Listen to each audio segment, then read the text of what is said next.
dreamed up his next idea, which was the XFL. If you think about the WCW, selling to them and sort of saying we quit and we're going to move into the next direction. Vince didn't have anybody to fight. It's kind of one of the things that hurt the company is they didn't have any competition. It's almost like Vince dreamt up and made this XFL just so he would have competition with the NFL. The XFL was a huge success right off the gate, but after pretty much 1 week, fans were able to see that the product on the field was not good. It wasn't, they didn't have coaching or they didn't have, money behind them for anything. It just, the level of players was pretty much college players that had nowhere else to go. They were not pro players for a reason.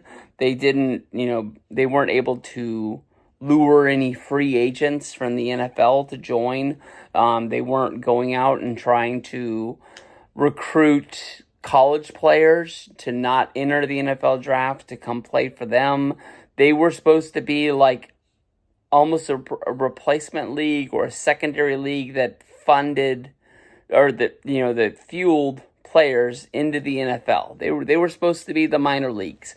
If they were going to compete, it wasn't going to be right out of the gate where they just had the NFL shaking in their boots and closed. But if you watch like the USFL 30 for 30 with like Donald Trump, where he ended up killing the league because he sued the NFL, the owners knew they had to join together and they had to go out and get, that's how they signed Herschel Walker. They brought him in. They brought in Jim Kelly, Steve Young, Warren Moon. They brought in these quarterbacks that had a name from playing college ball that they knew people would want to see because they weren't into the NFL. That's probably one of the things that they could do. Because of the fact the XFL closed, they bring up the failures of Vince McMahon. At this point, the XFL was huge, but it was also a secondary company of NBC. Dick Ebersol also took a loss, so it wasn't as big as you would think.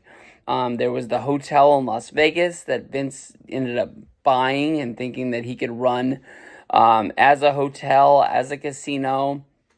He could have former wrestlers be like the pit bosses and like the ushers, I guess you can say, as you walk in. Give them a secondary life. He could be putting on wrestling shows inside of like a kind of like a mini coliseum inside of the hotel. But within a month, he just kind of got bored with it, and they ended up selling it. They just turned around, took the loss, and said, hey, it was a good idea, but not today. Times Square with the WWF World Restaurant, that was probably one of the biggest losses that Vince has ever had. And it was a hard time for Vince. He kind of wasn't knocking it out of the park like he was with his early WrestleMania ideas.